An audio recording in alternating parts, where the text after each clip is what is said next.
ایک روز مولا علی علیہ السلام نے کوفے کے منبر سے خطبہ دیتے ہوئے ارشاد فرمایا، اعوذ باللہ من الذنوب التي تعجل الفنا، میں پناہ مانگتا ہوں اس گناہ سے جو ایک طرف تو انسان کی عمر کو گھٹا دیتا ہے، زندگی کی مدت کو کم کر دیتا ہے، تو دوسری طرف انسان کو تباہ و برباد کر دیتا ہے۔ وہ گناہ جو انسان کو تباہی کے دہانے پہ لا کے کھڑا کر دیتا ہے۔ عبداللہ ابن کوا کھڑے ہو گئے اور پوچھا، یا امیر المومنین، اوا تکون ذنوب تعجل الفنا،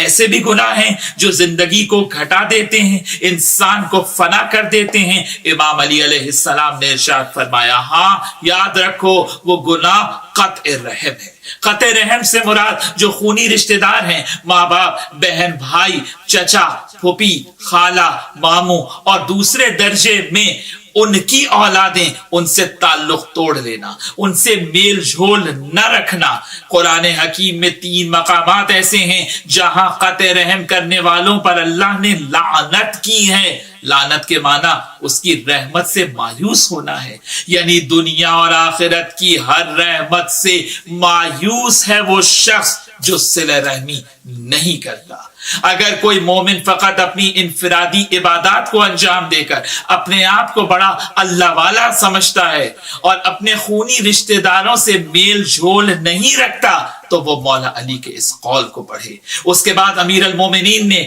صلہ رحمی کی اہمیت بیان کرتے ہوئے ارشاد فرمایا کہ جو لوگ اپنے اعزاء کا حال پوچھتے ہیں، ان کی دلجوئی کرتے ہیں، ایک دوسرے کے دکھ درد میں شریک ہوتے ہیں، رشتہ داروں کے لیے ہمیشہ پازیٹیو تھنکنگ رکھتے ہیں، ایسا کرنے والے گناہ گار ہی کیوں نہ ہوں، اللہ ان کے صلہ رحمی کرنے کی وجہ سے ان کے رزق میں کمی نہیں کرتا۔ صلہ رحمی کرنا دوسرے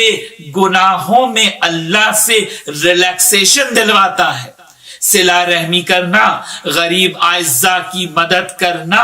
رزق میں اضافے کا باعث بنتا ہے، رزق میں برکت کا باعث بنتا ہے، اور صلہ رحمی وہ نیکی ہے جو گناہوں پر توبہ کرنے کی مہلت کو بڑھا دیتی ہے۔ اس کے بعد امیر المومنین علیہ السلام نے قطع رحم کی تفصیلات بیان کرتے ہوئے ارشاد فرمایا کہ یاد رکھو، وہ لوگ جو اپنے اعزاء سے کٹ کے رہتے ہیں، صلہ رحمی نہیں کرتے، ان کا حال چال نہیں پوچھتے، غریب اعزاء کی مدد نہیں کرتے،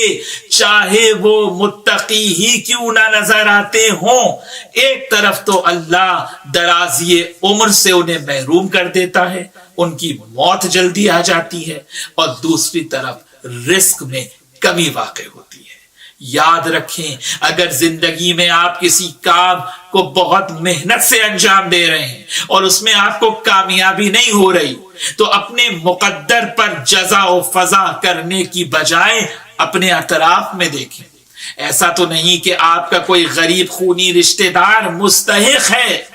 اور آپ اس کی مدد سے غافل ہیں۔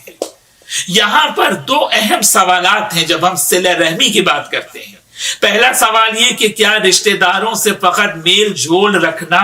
صلہ رحمی کے فریضے کو ادا کر دیتا ہے، یا اس سے آگے بھی ہماری کوئی ذمہ داری بنتی ہے؟ اور دوسرا سوال یہ ہے جو آئے دن اٹھتا ہے اور اکثر لوگ پوچھتے ہیں کہ اگر رشتہ داروں سے میل جول رکھنے میں